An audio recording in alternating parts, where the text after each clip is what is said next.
Hey, hello, welcome to the Carabast podcast. Hey, not bad. I know, I thought about that. This was how I planned on opening the show. Okay.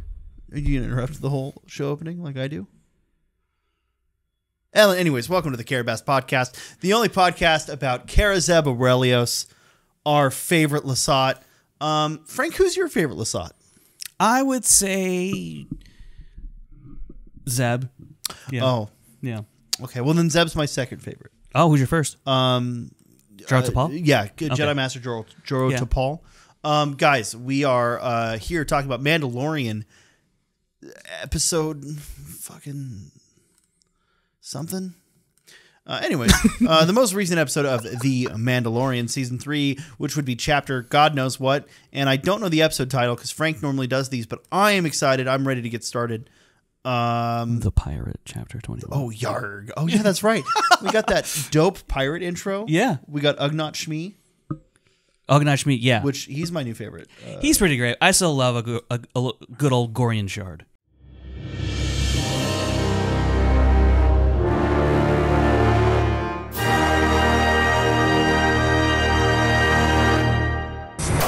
Gorian Shard is great. He's what a great, like, all of the pirates are so good at, well, Gorian and the pilot whose name I don't remember. Thane, I think is his name? Thane. Yeah.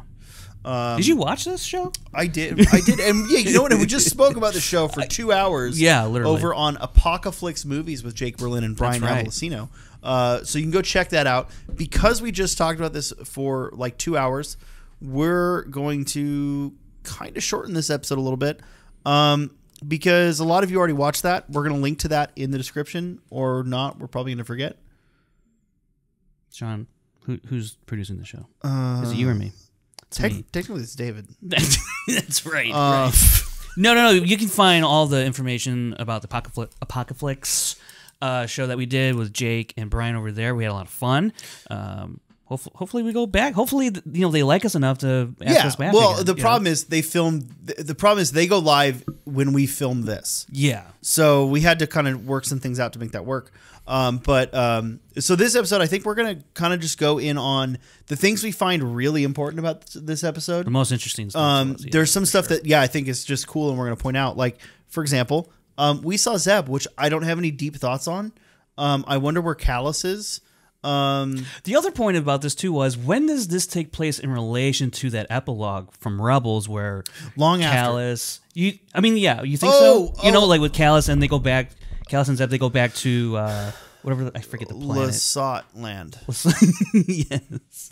I still think that it's not long after the fall of the Empire.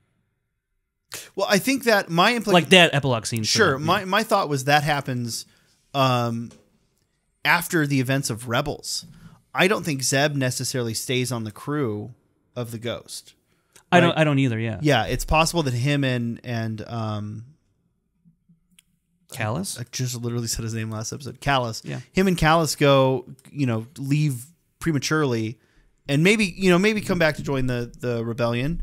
But because I think also when you look back on this, I would have to go back and look at that epilogue, that part of the epilogue. From what I can remember, now that I'm thinking about it, it's really just like, hey, Callus, they're actually still alive. Doesn't necessarily mean they're going to set up a homestead there. Everything's fine. Let's go back and fight the Empire. Right? Yeah. I wonder where Callus is. I wonder if they're still, together. And I don't mean that in a romantic way, because although there is some implications and implications. They're bros. They are bros, possibly romancing.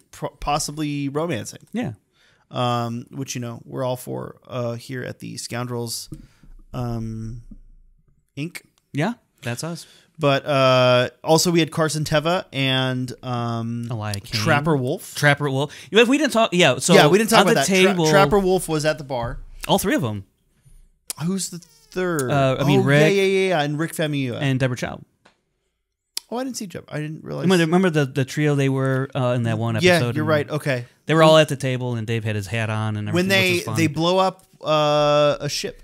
They blow up the outpost, that pirate outpost, basically one of the Not Pirate Out. It was yeah, it was the Rick Famuyiwa directed one episode, The Prisoner, and with Matt Lanter. yes, And Bill Burr. Yes, and Clancy Brown. Mm-hmm.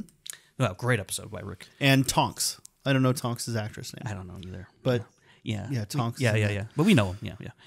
Yeah. So yeah, that trio was at the table. That was pretty cool. I didn't pick that up until the second watch, and as well as all the spoiling on the internet. I only watched this once, and I'll be honest with you. I don't. I've stopped watching when I can avoid it. I've stopped watching like other people's reviews. Oh, so do I. Yeah. Until after I've done Ours. Very respectful of you. I do the same as well.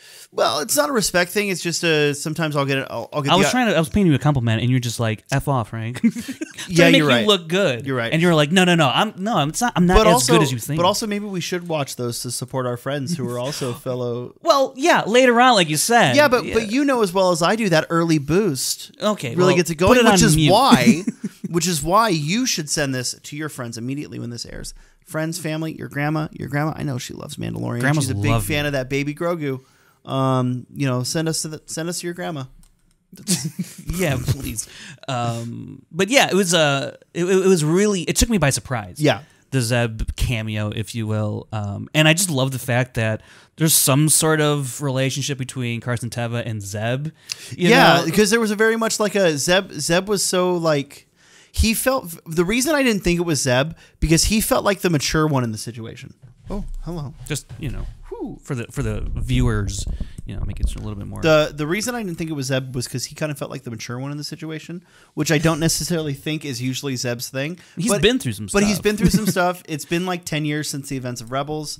It would make sense, and honestly, there was a certain camaraderie and brotherhood of like you and I both know. It was a pilot's lounge. Yeah, we want to help. You and I both know. Yeah. I love the setup for the. Is it Akiva? What's the planet? Adelphi. You're talking about? Adelphi. Yeah, the Adelphi base. I love the setup for that and the visual look of it. Where it's what. Do we want to pause the? No. I'm just helping you out. That's all. Hello, welcome to because no joke. Last episode, you were a little far from the mic, so I had to. I tried to reduce the amount of post production work. I like to back up from the. That's mic fine. Sometimes. Bring the mic with you, man. Oh damn it! This is a great episode. I was trying to think. So what's funny is we just had like a bitchin' episode over on Apocalypse, and now we're kind of got the wiggles. Oh, don't worry, but the wiggles. Yeah, that's what comes to mind. The Wiggles. No, we're the Wiggles of Star Wars podcast. We are the Wiggles. Send us to your grandmas. Send me to your grandmother. I love the like sort of Vietnam era look to it with those sort of like those are legitimate bunkers we've used in Vietnam era and beyond. Those sort of like barracks, whatever. Yeah. I don't know. There was such a great vibe to this, and I was so happy to see it. I like seeing him go to the New Republic. I like how much we've seen Coruscant and this sort of interweaving of these stories now with Pershing, Eli Kane. Thank you. Yeah. With Eli Kane and with fucking Tim Meadows. Tim Meadows. He's someone that like I couldn't tell you that many things he's been in. But I remember Ladies Man, and I know Saturday seeing him Saturday Night Live. You ever seen that? Well, yeah, but I mean, like he's not particularly like a big movie actor. He's been in a few things. Yeah. But he's someone that for some reason I see him, I'm like, oh, I'm very excited to see Tim Meadows. I know he's going to be playing a comedic character, and he really was. His interactions with that astromech were super freaking charming. Yeah. His interactions were perfect as this like sort of not really sardonic, but like just like aloof. Functionary within the flawed state of the New Republic. That's something I kind of want to talk about just a little bit with the New Republic. Because at this stage of the New Republic, very disappointing to me. It's very disappointing to me. It's a little earlier than I expected for them to start falling apart. Yeah, sure. Like any, democracy. You at least get a couple hundred years before you start imploding. Anyways, it's just, it's tough to see, but like at the same time, there are players or people, within the New Republic like Carson Teva, right? So it's so there is the good and there is the bureaucracy and there is kind of the oh well they're not part of the club, sorry, and Carson Teva even says like, oh, just because they're not part of our club we should let them suffer. Like what is that like? Well, it's almost like these people put in these positions have forgot why they fought the Empire in the first place, right? It's to fight against the oppression, to fight against the lawlessness, and fight against those that are being forgotten on the edges of society. And all of that contributes to the state of the galaxy we see by the time of Episode 7 or by the time of Bloodlines. So we know that eventually they reach this point. We know that eventually they're going to reach a point where they can no longer govern themselves in a way that also protects their citizenry in the long term. I just am shocked that it's happening this soon. Because I thought we would have a few years of peace and decency within the New Republic in order to give us something to fight for. Because when we think about what happens beyond Episode 9, well, I don't have much faith after this, right? Like if we can't even put a passable government in place. So yeah, I just all of that kind of boils up. We talked a lot about Elia Kane on that other show. She is so good. Bishop. Kate Bishop. Not Kate Bishop. Kate Bishop is someone else. That's another character. Katie O'Brien. There it is. Our other producer, Travis, in the kitchen is laughing at your Kate judging Bishop. us ferociously. Yeah. Which now I can't think of who Kate. He said he got it. Now I can't think of who Kate Bishop is. From Hawkeye. Okay, all right. Because it's one of his favorite characters, Hawkeye, which they brutally. I'm sorry. Did dirty. Someone's favorite character is Hawkeye? Well, I guess one of. Is that right? Did I get that right? Wait, what? Hawkeye's one of your favorite characters?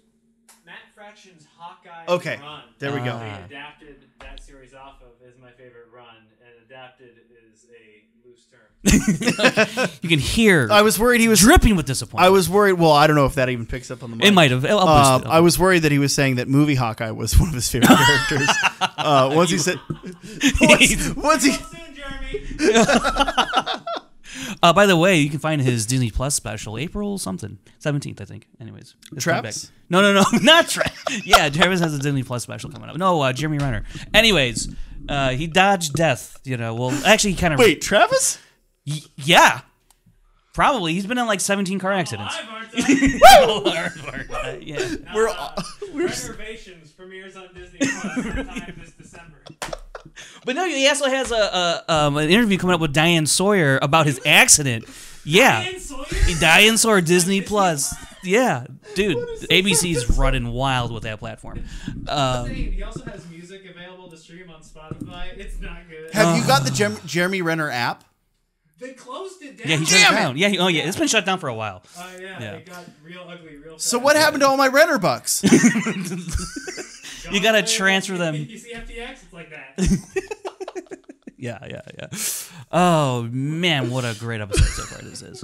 You just never know where we're gonna go. That's what happens when you do an hour and a half show on someone else's show, and then it was come so back over good. here. We were like so on point. We were good. We were great. So go check out Jake and Brian on Apocalypse. Links in the description.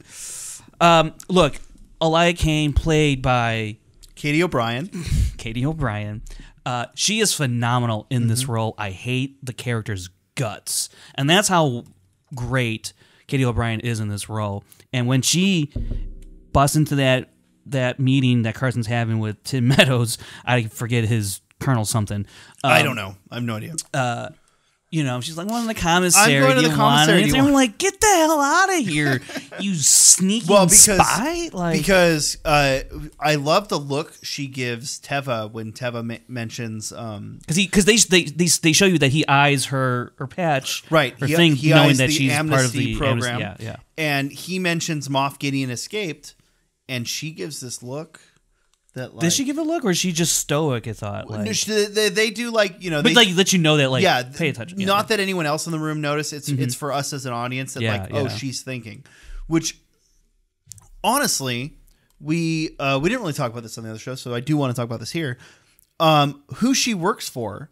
There's two possibilities. She either works for Gideon still, or she works for Thrawn. Now, I was skeptical about her working for Gideon, but this episode kind of something about it.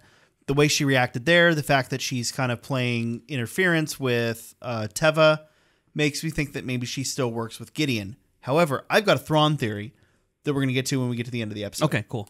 I will say I do think that Kane certainly, I think, got in that position to help break out Gideon. Okay. Whether that's through a directive from Thrawn or just Gideon a contingency plan that if this happens to me, here's what we do. Or she may have just came up with this plan all on her own. Just as an Imperial Just loyalist. as an Imperial, yeah, to Gideon and actually even to possibly even garner more favor with Gideon because she wasn't like a high-ranking officer on his ship. No, but it's not a very big ship. No, but still, like it gets you like a buddy person with like if if someone busts you out of jail, you're gonna feel like maybe I can trust this person. Yeah, but I mean a Imperial Raider I can't imagine has more than. I mean, really, all that to say is that it's just going to. I think it's just showing that this character, like Kane's, going to play a larger role, right? And this is one of the ways that would make sense for her to continue to have a larger role, especially if Gideon's out roaming the galaxy now, going who knows where. Right. Yeah, I think that's a possibility. I really like her character. I really like Katie O'Brien. I don't know much about her, but what's hilarious to me is she plays such a scheming person, but she looks like she'd be a real nice person in real life. Oh, 100%. She did a great interview on Christian Harlow's channel. Link in the description. Yeah, he needs the views. You already know that. If you watch this, you probably already know that channel anyways. I will also say, like, the other thing that really grinds my gears about this character is that, now she's got an eye on Carson Teva. Right. And you're worried about his And safety. I'm worried about him now so because am I. she's going to find a way to try and take him out because she knows that she can't risk anyone finding these breadcrumbs and then finding the loaf of bread that is Gideon, whatever. Yeah. Weird analogy I'm trying to make Loaf there. Gideon. Right? Loaf Gideon, yeah. So, which means probably Carson Teva is going to play hopefully a little bit of larger role in these next 3 episodes. Well, you speculated. Or somewhere in these 3. You speculate, and a lot of people have speculated that some of what we're seeing is probably content that should have been in Rangers of the New Republic before it was, quietly taken out back. And I think that's very possible because I know that he would have been a character in that show. That's what it was setting up, right? So yeah, and he also would be the connective tissue between a lot of things because he clearly monitors and governs this, not governs, but monitors and patrols this sect of space, and I believe he's a captain. I think that's correct. I think I heard someone call him captain, which is a pretty decent. That's rank. a pretty good rank. Yeah. That's what. You still see a lot of action, but you don't see the grunt work. Well, you figure Han was a captain at the time of Empire. That's why he was. Which the term captain is kind of used interchangeably in Star Wars, so it may just be like me conflating that and other people conflating that, and so now he's a captain. Yeah. But because he is the captain of the Millennium Falcon, but I believe he's also a captain in the New Republic military or in the Rebel Alliance. Okay. Which so is Luke at that time. Yeah. I also want to say also too about this meeting. So many data cards. So many. Yeah. They're all over the place. Yeah, man. I love this running. It's almost like a running visual gag of like totally. Every time they show someone's desk, there's another droid or random paper pusher just piling another tray of data cards on, and they're not very efficient storage wise. You would think seems like it, right? I don't know. That kind of seems like a waste. I mean, unless they really are, but there's just so much data on these discs. There's not. Maybe not. There's not. Actually, speaking of the data disc, though, I want to go back to Grief's message. I very much got Princess Leia New Hope vibes. You could see him put a disc into his droid, and then you don't see the message, obviously, like you don't. I got a little more until they play it. I got a little more. You must bow to their wishes. Yeah. You must contact me. Don't reply. Yeah. Don't send any communications. Yeah, that was my vibe a little more. I think the astromech really did it for me. That's what. Yeah. You know, which was cool because it's just like it's not a direct nod, but it's like I've seen this type of thing done before. You know, Absolutely. and it makes sense that somebody else would do the same thing. But I think I was really. I want to touch back on Navarro when the pirate ship shows up and they just decimate. I mean, and it's just like. That time you're using the term decimate correctly. Thank you. Don't worry about it, folks out there. It's just for no reason. We're gonna ruin your city for no reason. We're gonna kick you out of your town because we want to have a drink at the former bar that's now a school. It's because we want to have because we want to run wild and do whatever we want, wherever we want, and have no one govern us. And I think it's a little more than that. I think it's a respect thing, right? Like, 100%. Yeah, because when you are that sort of criminal, and you are that sort of criminal's not even the right word, right? Like they're trying to establish themselves as the people who run this part of the galaxy. Force, yeah. And if Navarro is putting up resistance, then you fucking wipe out Navarro. Like that makes sense from a villain's point of view, I guess. I love that ship. That ship is really cool. The Cumulus class cruiser? Yeah. Yeah. I was like, hey, that's a cloud. Cumulus Nimbus. It is. Cumulus Stratus or whatever. And Frank knows that because he's a pilot. I also took Meteorology 101 in college. You have to because to get your pilot's license. You do, yeah. You do, actually, yeah. But I never fully became one anyways. I'm kind of like other people who didn't become pilots. I don't know. I was going with that. Yeah, all those famous people that didn't become pilots. Yeah. I'm like Tom Cruise without the training. And I'm like Sully without the training. Right. Sullinger. The pilot. Yeah. The Hudson guy. No, his name's Sully. God damn it. Yeah, and I loved Carson of going to the I don't know what the name of the Mando planet is. I don't know. It's just a covert. Okay. Going to the Mandalorian planet and going like, oh, well, I've got a rebel agent with you. Yeah. And it's R5 because I thought when Pelly mentioned that R5 was a rebel, worked for the rebellion. She was just selling him a bill of goods. I thought she was just, yeah. Like, I've got a bridge to sell you kind of thing. Yeah. So I thought that was a really good callback. Turns out true. That was really cute. And then he just strolls up there like, suckers. If I was fucking Paz, I would have gone. Yeah, we have a traitor in our midst. Fucking data breach. Hello. Yeah. I loved the discussion in the Forge with Din using the hammer as a symbol of authority. Yeah. Symbol of office. The sort of the conch or the speaking stick. He gives a pretty good speech of you helped me. We've fought the people of Navarro. Now they're asking for our help. They've changed. Grief Karga has changed. He's saved his life. He's risked his life to save mine. And then Paz's response. Now I talked about how I think I saw that coming once Paz stepped up to speak. I did not, because for me it was forecast last episode, right? Yeah. And I like that character evolution. I'm glad that they went that way. Because I think it's way more interesting than the alternative of them just being just butting heads all the time. Two rams on the mountain, Mm-hmm. But I kind of expected that we would see more conflict between the two rival Mandalorian sides. And I'm just going to go ahead and jump ahead right to it because we don't need to break it down. The ultimate kind of thrust of this episode is the Mandalorians go to Navarro.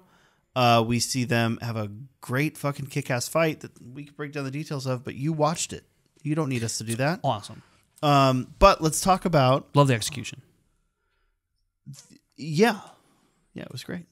Because you're going back and forth. You had everyone on the ground. You had Bo and Din in the air. You had stuff going on the pirate ship. The dogfight was the best part for me. Yeah. I thought it was really well handled. I thought there was some clever use of positioning in space by the, I don't know if you call that a flight choreographer, I guess, but sure. Whoever, storyboarded that scene did a wonderful job. He's above you. He's below you. He's above you again. I mean, that was hilarious. so good. Because it's how you expect that ship to fly, right? Absolutely. That's why the N1 is my favorite. Yeah, it's cool. It's my well, favorite I ship. got to see my favorite ship in this episode, which was the Y-wing.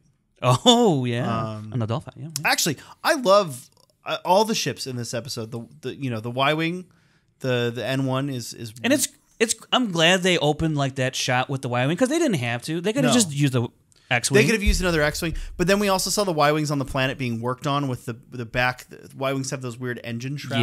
Yeah. We saw one of those pulled off entirely, so that was cool. Anyways, back to Navarro. Back to Navarro. The fight was really good, especially the space portion of that fight.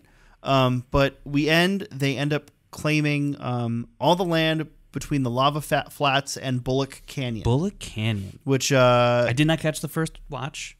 I had to catch up on the second watch with the subtitles. I was like, because I thought they said bullet at first. Yeah, so did I. Yeah. So did I. Which Jeremy Bullock was the actor who played Boba Fett in the suit, and then he also shows up as an Imperial in Empire, and he shows up as... He's the Imperial that's holding Leia. Yeah. And then he also shows up as Captain Colton on the Tantive 4. That one I did not know of, but that's pretty cool. Yeah, so in Revenge of the Sith, he is on Bale's Corellian Corvette. That's very cool. Which, Jeremy Bullock is no longer with us, sadly, because I would have loved to meet that guy, get him to sign something. That would be Very cool. But I love that they have their home here on Navarro, somewhere that is trying to... Because I think that the fate of the Mandalorians and the fate of Navarro are thematically linked. I don't think they're actually linked like, hey, they need each other to survive or what have you. Maybe. I mean, they probably will, but I don't think that's important to the story. I think what's important to the story is that Navarro is trying to forge its own path, and we find out, especially this episode, that the Children of the Watch and the Culvert and the Mandalorian people as a whole are now trying to forge their own path forward, because the armorer pulls Bo-Katan aside, says, "Take off your helmet," and then charges her with uniting the Mandalorian people, basically going to find other groups of Mandalorian and recruit them to join the Children of the Watch. And then together they march back out with her helmet off, and everyone says, "Why is her helmet off?" Yeah, right. Everyone's like, "Whoa!" And then she explains, and that's kind of our cut for the episode. There's a scene after, but that's sort of our end cut for the episode. I treat the scene after as an end credit scene, even though it isn't. Yeah. Because I was actually surprised that came after that. But anyways, I will say one of my tiny gripes, I don't really have a lot when it comes to Mandalorian or Star Wars really, is how the armorer is like, you did see a mythosaur. Because when Bo first tells her, it's kind of, we talked about it on the show, it's kind of like, oh yeah, of course you did. You see all types of things, when you go down this path. I just would have liked to have seen a little bit more, some sort of concern or actual acknowledgement of believing Bo in the moment. It doesn't have to be like, I believe you, Bo. Nothing like that. It could have been very subtle, but it just, or like at least it would have seemed like, oh, I think the armor actually believes Bo saw Mr. I would have liked to have like some sort of sense when Bo first delivers that news to the armor, because when the armor comes, I don't think she believed it at the initial time that So we well, that's what I'm saying. Like that's what I'm saying. Like I feel like the armor felt that way too, but for all of a sudden then to come back an episode later or whatever, 2 episodes later, whatever it was, to be like, you saw the mythosaur. This is fulfilling a prophecy. And you must go forth and now reunite Mandalorian. It's like, wait, it totally seemed like you didn't believe her. I don't think this is out of. So, I'm gonna lay the groundwork for this here, because we talked about this a little bit earlier as well. You believe that this has always kind of been the armor's plan, that the armor has wanted to not specifically do this with Bo or whatever, but that the armor has always wanted to move the culvert forward to unite the Mandalorians. I believe that this is something that came up as a result of Bo joining the Children of the Watch and following the way. And let me explain that. that kind of feeds into what I'm saying, but you're gonna have. I think you have a different route. I guess. Yeah, I think I have a different route, and my point is, because I think the reason I had a lot of problems with the Armorer before is that although she works as a very good mentor to the children of the Watch, it's done in a very culty way, right? It is. It's done in a very like, oh, only through this path and following these teachings can you really become a true Mandalorian. And we know as an audience that's not the fact. That's not the case, right? And we've talked about on the show how that's not the path we necessarily want to see the show take forward. I think this is the Armorer acknowledging that. And let me break that down and explain, right? Because she kept telling Din, you cannot, in order to be redeemed, you have to go bathe in the waters of Mandalore, which you cannot do because the lands are irradiated and poisoned, and you cannot reach the mines. They are buried. Yeah. Right?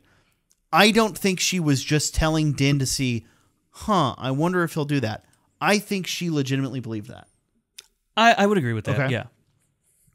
And then her faith is affirmed when not only reaffirmed. Either way, it doesn't make a difference. Okay. I think affirmed. Okay. In Finn or in a path, because I don't think what I'm saying her faith was affirmed, like her faith in a path forward for Mandalore. Okay.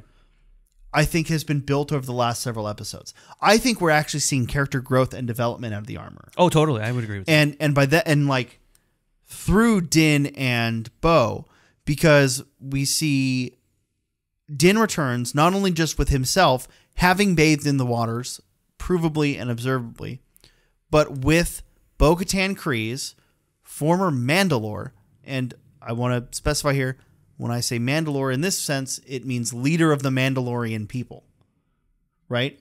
Bo-Katan was at one point the Mandalore. So Bo-Katan Kryze, former Mandalore, sister of the former Duchess of Mandalore, one of the royal family that has been an apostate in her eyes and has not followed the way.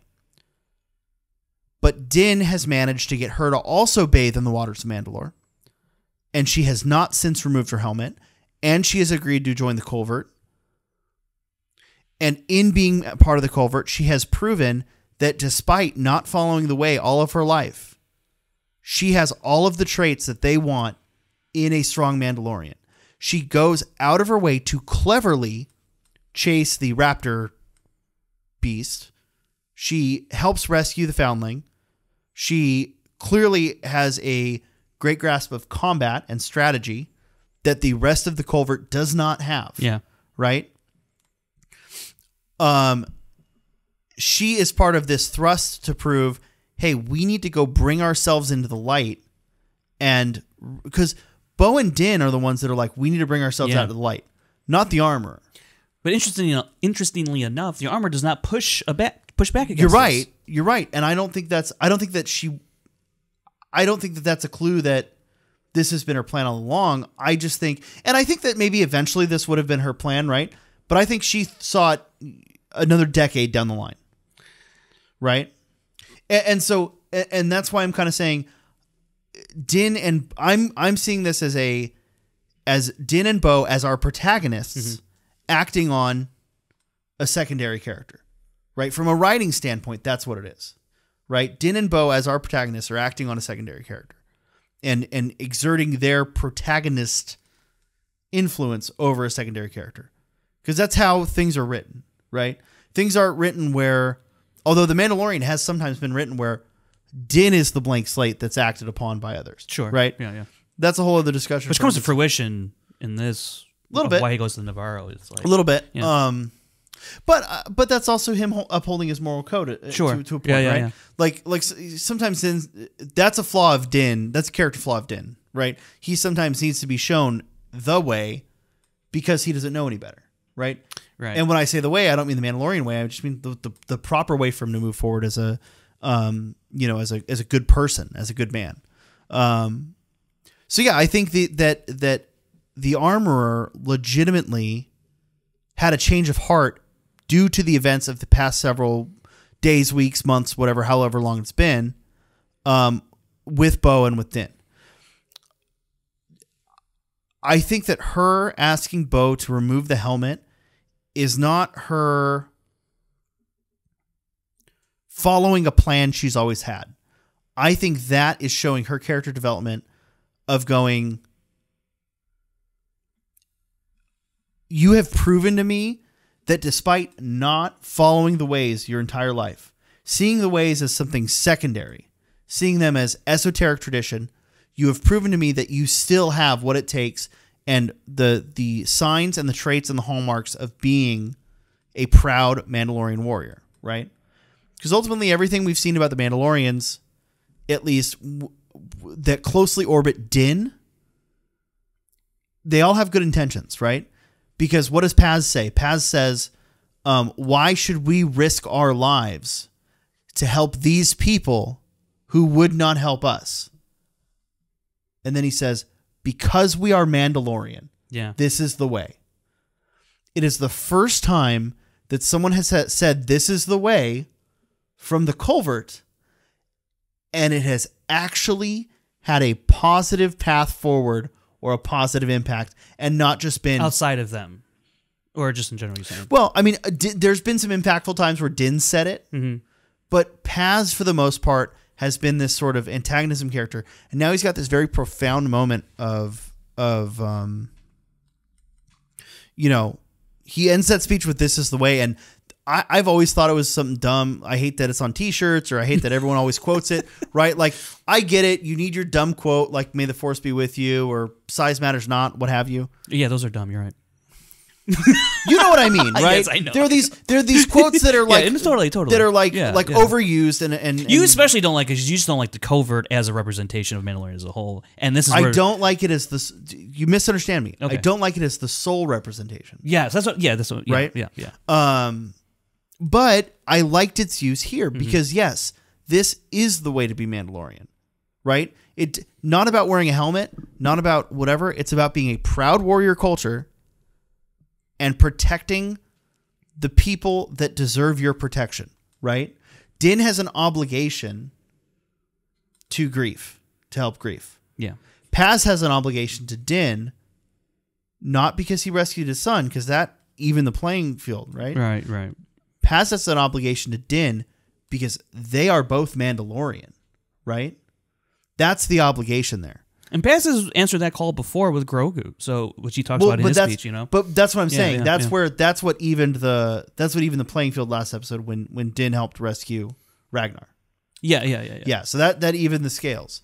But I'm also saying that like there was no reason for Paz or the other Mandalorians to help Din and Grogu escape, but they did it because they were Mandalorians, right? Right. So this still keeps with the theme of this is what we do because we are Mandalorian, And ultimately, Paz is the one that gave him the Rising Phoenix, the jetpack, right? No, the armor. Oh, the armor. Gave it to him before he left for the lava river. Left on the lava river. I will say to your point of you feel like the armor has had a change of heart. I've come around on the armor due to really something that my roommate Esther said when we're talking after we watched the episode, bringing up this fact of when you have this religious type of and other religious stories, of like other religions have these prophecies that when they're fulfilled, there's an advancement of a set of beliefs, and then it evolves, and like it was this one thing. But now, they called Esther called it the next age. The next age, right? So it's just like now we have we might keep some of this other stuff, but we're going to build upon it or evolve it into something else new. And I think if you look at the armor as like a priest of the Mandalorians and the way, when something is presented to them in the form of like, if a priest is presented with like a form of a miracle, right? They look at that as a sign of something to come, or it's initiating a change. With the armor, if Bo goes to the armor and says, "I've seen a mythosaur," and the armor then recognizes that as a prophecy starting to be fulfilled, and that Bo is because it was revealed to Bo, she's now that vessel to fulfill the prophecy, and so she is now the one to reunite Mandalorian. Like if it was somebody, if Din had seen the mythosaur, I think she would have said the same thing to Din. Like you Probably not remove your helmet. maybe not, Because but I think what it's also saying is, I think what the armor is recognizing is, if the mythosaur could reveal itself to someone like Bo, then surely someone who's walked two worlds, then this is a sign I think this is where we're supposed to go then. Sure, I think that's another route. Yeah. I think that's getting to my same point, because ultimately that had to be revealed to her, right? Yeah. And I think that was my point about, I don't think when Bo first brought it up that she believed it, right? Because I think that it took, that's one of my kind of like my issues with when it's first presented, the armor, because it's like, oh, well, now it seems like you actually did believe her at that point, but I read it a different way because... Yeah, and I don't think that's what... So that's like a little gripe on that, just Sure. the interpretation of that scene or how it was played out. But I don't think that's what you're meant to... I think you're meant to think, oh, she doesn't believe it. Yeah. Right? And then because of the events of this episode, she goes... Excuse me. She goes, maybe Bo was right. Maybe Bo did see the mythosaur. Sure. And that's why I need to now... Right, that's her sign. If that is in fact true, then that's because if Bo and Din are now pushing them into the light, and Bo claims to have seen the mythosaur, I totally agree with what Esther had said. Right, with the new age and pushing this culture forward and evolving into something different. But I don't think it tracks with anything else we've been presented with from the armorer previously to think that this was always her plan. Right. I think that the reason I call it a change of heart, or maybe not even a change of heart, maybe a return to what she at one point believed. But the armor has been nothing but stubborn and set in her ways and unyielding. Right? I mean, also, there's just not a lot that has been revealed about how the armor works or thinks. But that's also part of her character. Sure, right? No, totally. She's not someone too. That's why I think this is an interesting conversation. Of what is her? Is it a change of heart? Is she changing it up on the fly, or was this always a plan to wait for the prophecy? I mean, I think and I, like I said, I think it's always her like long-term plan. Centuries or decades ahead of now. Yeah. Once she's built up and trained, because like I said, I guess we haven't talked about it this episode. We talked about it earlier. All of the Mandalorians in her covert, except for Din and Paz, are apprentices. Right, in a technical sense for no. That's the term they use. Well, I mean, you go from foundling to apprentice to just Mandalorian, I guess. So all of the Mandalorians in her covert are apprentices. This is their trial by fire. Is this episode retaking Navarro? So everything has lined up since Din and Bo have returned to shepherd the new age in, right? It's not just seeing the mythosaur. It's the actions of Din and Bo that have made her go, okay, there is this path forward. They've proven bringing into the light. I mean, you could see the look on her the tilt of her helmet during that speech, right? And it does allude to this, that she is taken aback. She did not expect what Paz was going to say. Right? Yeah. And I think that if this was her plan, she would have expected what Paz had said. Right? There's everything that's built up over the last couple episodes has led to this moment. Yeah. But none of it have at all hinted that this was the armor's secret, plan. Again, I think it's her long-term plan is, yes, to rebuild the Mandalorian culture. I think everyone who finds an importance in the Mandalorian culture and has a bigger picture perspective wants that same thing, right? To rebuild the Mandalorian culture and rebuild what was lost. But Din again doesn't see big picture. He only sees small picture. He dumb fight boy. He dumb hot fight boy. One of the things I do want to touch on also is that this was like a collective agreement to step out from the shadows, right, by the whole Covert. It wasn't just the armorer saying, this is what we need to go out and do this. Well, she says this is the way. She does say this is the way, but she sat there Which you and see listened. my point about that losing its like, because in that scene, this is the way is the correct thing to say, but it's said so many other times that it just doesn't mean anything. Sure. You know? But I think it's she sat there and listened to everything, and the group, without really, she certainly has influence, but the group, was listening to Din and being like, I don't know. And then Paz gets up there, and then they're like, oh yeah, you're right. And it wasn't the armor making these speeches, So, but it also was not, even though Paz made that speech because he was galvanized by the actions of Bo-Katan and Din, right? And that's kind of my point. Is the armor is watching the effects that Bo-Katan and Din are having on the people around them. Yeah, and that's. Yeah, what I'm saying too is she's recognizing these signs, and then, I just wanted to point that out for them, not for you. We're just having a conversation. That's what the show is. Yeah. This show is a conversation. If you want to join that conversation, you can join us over at our Discord. Guys, the link's in the description. Go find it. That was the best plug you've ever done. I know. Sometimes I'm good at this. Yeah. I just choose not to. Yeah. Well, choose differently sometimes. But do you see what I'm saying? Yeah, Where yeah. I think that's the more likely route based on the evidence that we're presented and the characterizations we've been given through this series. I far. definitely see that line, but I think for myself, I like this idea of recognizing the signs and then accepting them, and then having faith in them enough that they'll bring about the change that they're looking for. Will that actually end up happening? I don't know, because Bo-Katan is now, I said this on Apocalypse too when we were over there. Bo-Katan, to me, seems scared that she's going to fail at this. Oh, sure. Well, Bo-Katan has already failed twice. Right. And that's... Because she did not look... She's walking through that crowd like, oh, I don't know. No, I don't know, Din. Well, I think that... wait till you hear what she's going to say. The look on her face... I read the look on her face differently. Mm-hmm. Because I read the look on her face of, I've just been accepted by these people, and now I've done something to make myself apostate again, right? Even though, she's not, right? But we know that as an audience. But the character, I don't know what that was. Don't worry about it. Okay. The character doesn't know that.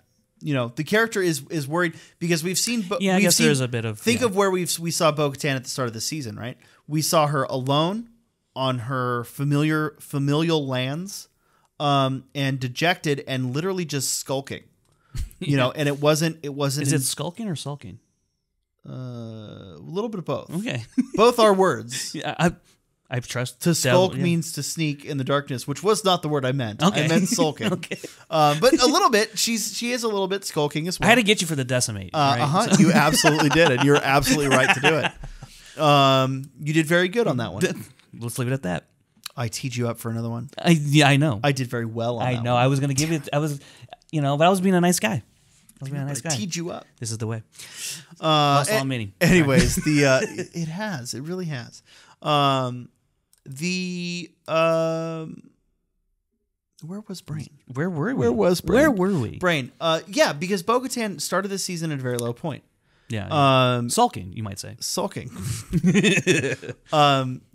Brooding. Good word. I might prefer the word brooding. It's a good word. This case. She started the season at a very low point, and it wasn't until she got accepted to Culver that she kind of started to have a little bit of a change there. Well, actually, the change first shows up when she gets back into the action, going into the mines. Yeah. You notice a change in her demeanor. That's the transformation. And then when she goes back to the culvert, that change happens again. But yeah, I definitely think she's failed. She's failed to unite the Mandalorian people after the events of the Clone Wars and Darth Maul's takeover of Mandalore, and then failed again at the end of Rebels. Yeah. Off screen, yeah. Right? Between Rebels and this point, she failed. Yeah, it's going to be interesting to see what her demeanor is in the next episode when we see her start this quest. So my question is, do we think Din is going with her? I would like to think so. Okay. I really would, because I just think the Darksaber is going to have some influence for these other Mandalorians out there, which is also another thing I've been thinking about. Like, how much does the armor really, how much power does she put in the Darksaber? I mean, she knows what it means to Mandalorians, but at the end of the day, I think she would rather put more stock into the mythosaur than the Darksaber. Because if the Darksaber does wield this power, right, why wouldn't she just send Din to unite Mandalorians if you just have to wave that thing around, as Bo says? I'll tell you exactly why. Because I know he's a himbo, but like... Well, no, because she knows the first person that disagrees with that is going to challenge Din for the Darksaber, and then Din will lose. Yeah. Right? Because Din does not know how to fight with the Darksaber, and Din Okay, let me ask you this then. Let's say he's completely competent with the Darksaber. Why not send Din? Yeah. You're right. Yeah. You're absolutely right. You're absolutely right. I will tell you, part of that is less. Is it a thing between myths and symbols? Is it just like a... No. Yes and no. I think that there's something there. But I think the more important thing, just like I brought up the kind of screenwriting thing earlier, or not screenwriting, because I don't know jack shit about screenwriting. I know about story writing, right? It rhymes. Sometimes you have to... They don't... That's what I heard. Okay. Sometimes you have to make characters do things that don't necessarily make sense, or that there is another path that we think of as observers that the writer didn't necessarily think of, right? Or the writer didn't give us an explanation as to preclude that. Because the story has to happen. Sure. Right? Right. And I think that for me, that's just a matter of the story has to happen. Okay.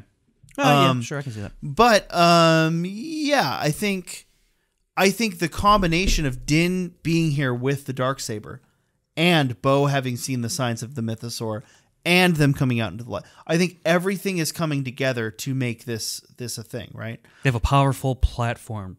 They do. They have a powerful platform to launch their web success. Yeah, exactly. And if you want a powerful platform to launch your web success, you can go to squarespace.com. Not a sponsor. That's not a sponsor. Not a sponsor. But I heard they sponsor some podcasts. So squarespace.com, if you want us to promote your powerful platform, we're a powerful platform to promote your platform. Links in the description to do that. For what? Check us out on TikTok. Do we have a business email? We do. Oh, great. Cool. It's in the About section of our channel page. Anyways, but yeah, I think it's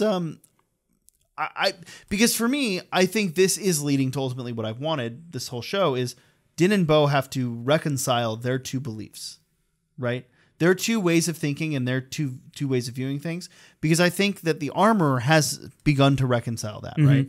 I think the Armorer still thinks her way is the proper way, but that doesn't mean that we should exclude other sects of this same teaching, right? Yeah, she knows. She fully knows that not every Mandalorian is going to subscribe to her way. But she thinks that's a failing.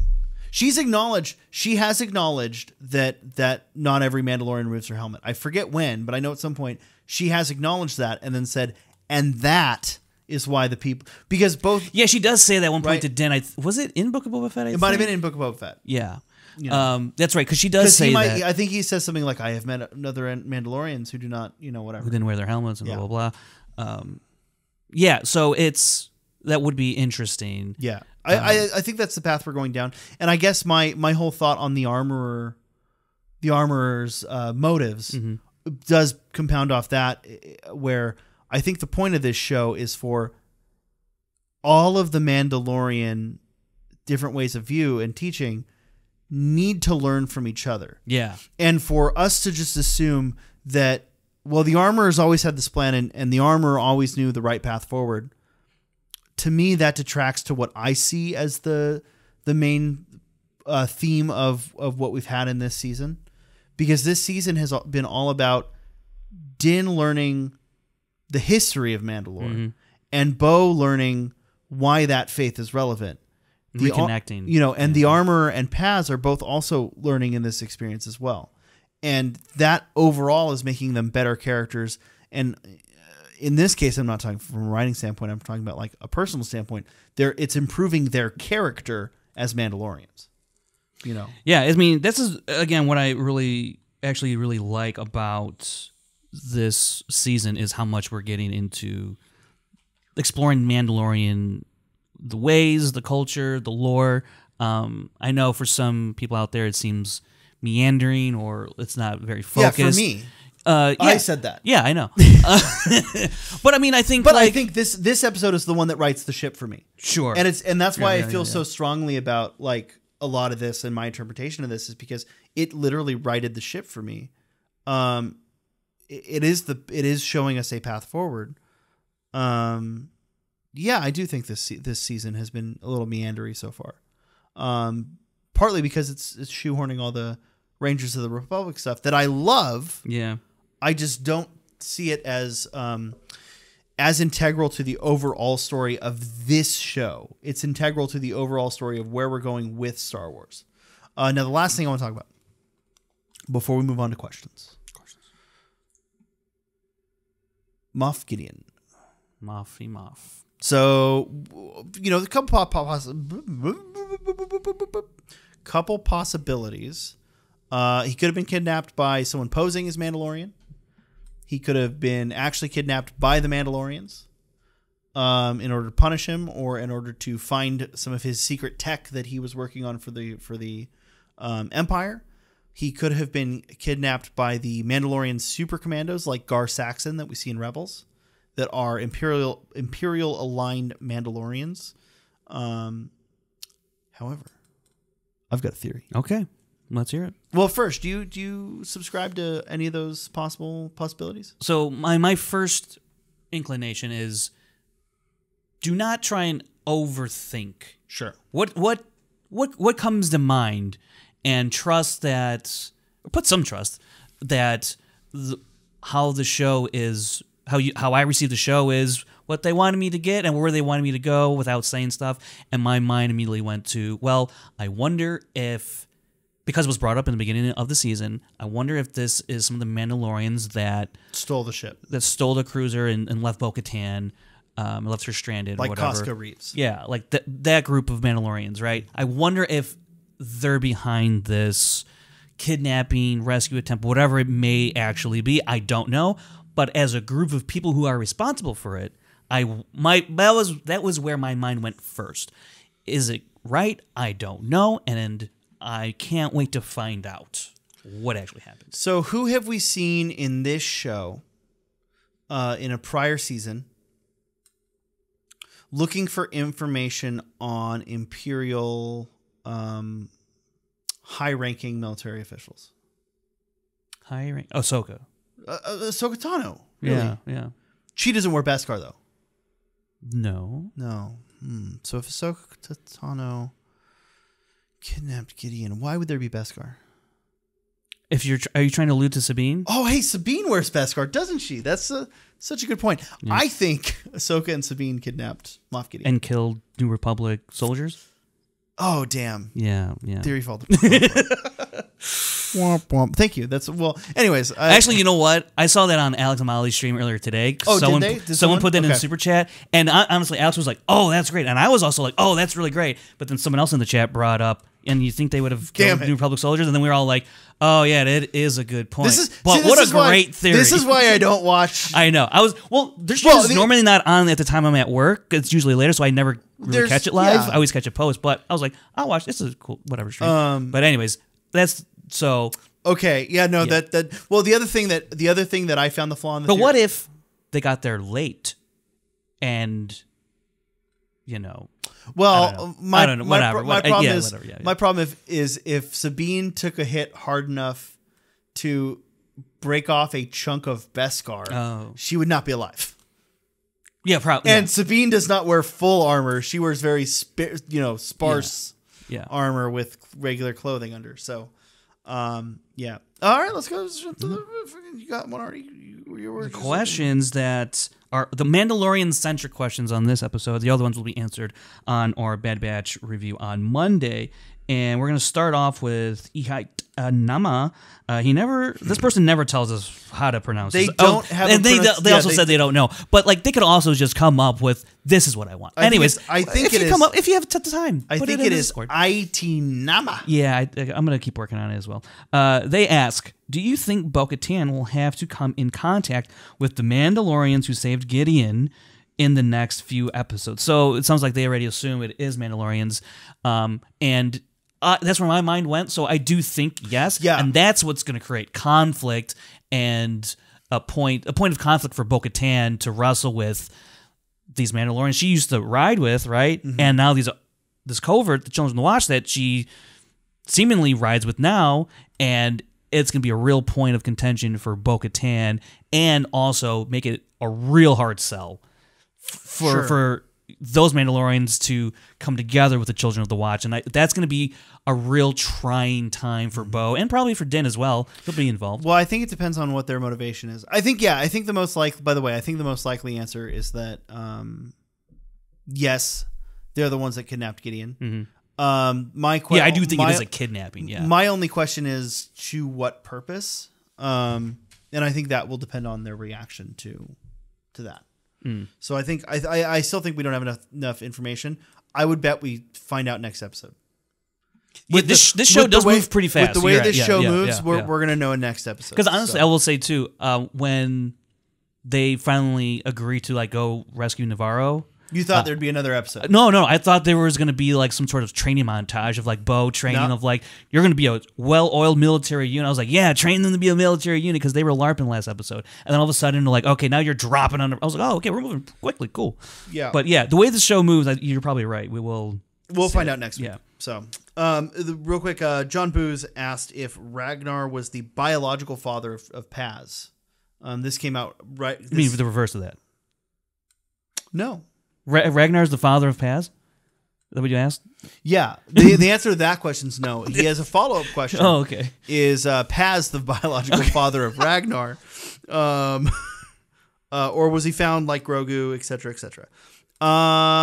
No, I think he's a biological. I think he's biological. Yeah, too, I've seen a lot of people speculate that he's also a foundling that Ragnar took in the same way that Din took in Grogu. I don't think so. My money is on, and I will say, I think that Ragnar is biological to Paz, because if not, Paz would have said, instead of saying he's my son, he could have just said he's my ward, or I'm his ward. I think like that would have been revealing more. So. But I think that the intention is in that culture that yes, he would be seen as a son, just like Grogu. You think Paz sees Grogu as his son, as a son of sorts? I think Paz sees Ragnar as a son. I think Din sees Grogu as a son. Right. Yeah, and I think that is the intention. Okay. Yeah. So I don't think it matters, right? Is my point.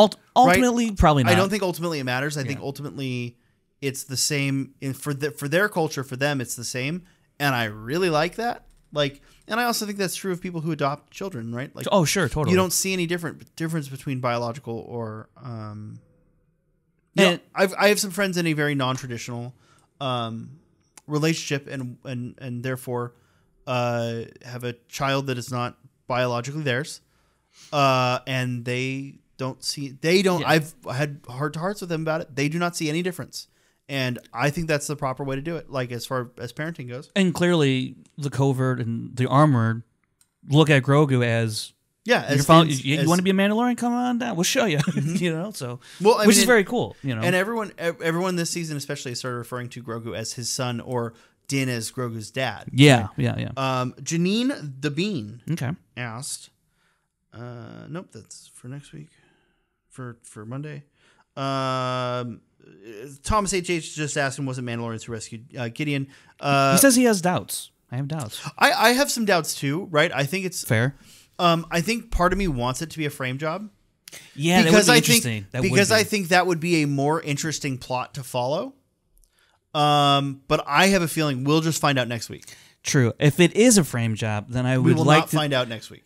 We will not. But then I would like to think that it would somehow lead back to Thrawn. But Thrawn's too good at like leaving any kind of sign that it could get back to his forces or whatnot. But that's just wildly speculating because I'm just looking for any type of connection for Thrawn. So. Channel 19 asks quite a few questions, but I'm down for this because there's some good questions here. So if the Forge on Navarro is still there, did the armor construct a new one on the Glavis Ringworld? And then did she take it to their new planet or did she construct another one? So I think both are possible. That my first gut opinion is that she probably moved that forge to the new planet. However, I also think there's some implication that they've been setting up multiple different That's where I'm at. points and fallback locations. Yeah. Because a culvert is a hidden underground dwelling, usually in some sort of waterway. If I'm not mistaken, and I don't think I am. Okay. Not opposed to the word covert, which some people seem to use those two words interchangeably when referring to the Mandalorian because they're not familiar with the word culvert. Yeah. Which is fair because it's a weird ass word. Yeah. I just know it as covert operations. Yeah, so which is a Bad different. batch. Yeah. Yeah. Then I like this question because I was thinking the same thing today. How did and this also, I think, this next question also explains why I don't think Paz kidnapped Gideon, even though he expressed desire to capture Gideon for himself. How did any of them get to the new planet if none of them have ships? Don't fucking know. I'm also curious. I think they just took public transportation the way Din did back when he didn't have the Razor Crest anymore. But not to a weird... Could you imagine, like, Mando, party of 75, your table is ready, your ship is ready? Yeah, it's one of those things where it's like, is it integral to the story? No. Is it fun to ask? Yeah. And is it fun to like kind of joke about? Yeah, totally. Yeah. But yeah, it's I never thought about that until I've read this question, which is funny. I did today when they mentioned, did you? Why don't we have ships? Yeah. Or none of us have ships. Yeah. The next question was, who are these Mandalorians since Book of Boba Fett said that only Paz and the Armorer from their culvert survived the massacre on Navarro? Yeah. That's a good question. So I keep mentioning that these are all apprentices, and that's why, because they are new. However much time has passed, which there's some implication that a decent amount of time has passed, a couple years at least, they are, I believe, adult foundlings that have become apprentice, right? They've taken the oath and they've donned their armor. Yeah, I will. All good questions. My answer to that one, who are the Mandalorians since Book of Boba Fett said only Paz and armor? I think there may have been some misdirection, some misinformation about how many Mandos survived this, that, and the other. Again, their secrecy is their strength right at this time. Well, so the other, like, they wouldn't, want to advertise, we all left Navarro. They'd be like, yeah, we got decimated out there. When in fact, the whole lot's heading out to Glavis or whatever, Annihilated, not decimated. I just, look. I know, I like the word decimated too. Yeah, it's great. But also, they could be from another and that too, another culvert that is under the armor and Paz's watch, right? Yeah. There's nothing to say that they're always together, always in the same place, because like I said, it's implied that they have multiple different safe houses, so to speak. So, John Booz, do we trust the armor and the Children of the Watch more, less, or the same after seeing this episode? To be honest, you guys may cover this in your breakdowns, so skip if redundant. Well, sort of we did. We sort of covered it, but I didn't leave this exact question. I left this exact question for now because I want to answer it here. Mm-hmm. Trust isn't the right word for me. I think I have more faith, but again, because I see it as character development. And that's where, like, again, building off like my whole thoughts on that situation, I think if this was her plan the whole time, then no, I don't fucking trust her. But because I think this is character development and her learning, then yeah, I do. I absolutely do. Because Paz has earned my trust, absolutely, this episode. I think because we brought up this question of what was the armor's intention to begin with, that makes me question my trust in her more than my initial reaction of, oh, the armorer has developed as a character. Because if she has developed as a character, then yes, she's earned my trust. If she hasn't, and this has been her sneaky plan, like, I'm going to teach these teachings until I don't have to anymore, in which case we're going to move forward without these teachings, or where these teachings are a little more optional. Yeah, you don't have my trust if that's the case. I will say slightly more trust. Mm-hmm. And it really stems from Bo-Katan, because I trust Bo-Katan because she has not been part of the Children of the Watch since as a foundling or whatever. She comes from this other walk of life of Mandalorian, right? And the fact that she decided to stick around. I mean, she ultimately did not have to, right? And we can poke fun at the wording of you can leave whenever you want, right? But I really think she could. I do too. And I think if she really wanted to, no one there is going to stop her. I think no one there is going to be able to stop her. Yes, that's what. Yeah, unless Paz, Din, and the armor all work together. But even still, I would still put my money on Bo being sure, sly enough to leave if she wanted to. But also, it's like, I don't think that's their style of like, no, stay here, please. It's like, we're thinking, all right, fine, you went off, blah, blah, blah, whatever. So in that sense, through Bo, I think I do have a little more trust in the Children of the Watch, but I am keeping them at an arm's distance. Sure, I think that's fair. Yeah. I think that's fair. That's the last of the questions we have for The Mandalorian, unless I missed one. But if we did, we'll cover it on the next on Monday. I think the conversation of what the armor's intentions were is so interesting, though. It's going to be really interesting to see what they do in the next guys, three episodes. If you have an opinion, whether you think it was a change of heart or you think this was her plan all along, please tell us in the comments, because I would love to discuss this. And you know what? I would love to discuss this further when the season's over. So, totally. Because I think we're going to do another Mando episode. Normally, we don't cover too much of the shows after they're done, but I think we're going to have to do another Mando episode because a full season recap. We did for Andor, but we'll definitely do one for this season because we might. I think this is just a weird. I think we might do too. I think this is just a weird speculative thing about the season. I think it'd be a massive cliffhanger on season 3 for Mando. Well, there was last, and I think not to beat a dead horse, right? But there was last season. And they kind of just forgot all about it between seasons. I know they resolved part of it, but I don't just mean with Grogu, because the whole Bo-Katan got a ship, and like here's the hint towards the next season, and then like it just kind of changed, and that wasn't a thing. It's a whole other discussion for yeah. That's probably a discussion for the postseason stuff, but postseason, I can't wait for the postseason. So please subscribe to our channel if you like what you heard or saw here today. We really appreciate it. You can follow us on all our socials, Twitter, Instagram, TikTok as well, at Scoundrels Inc. Links in the description for easy navigation to those. We'd really appreciate it. And, I guess this is the way. You don't like that, do you? No. Scoundrel.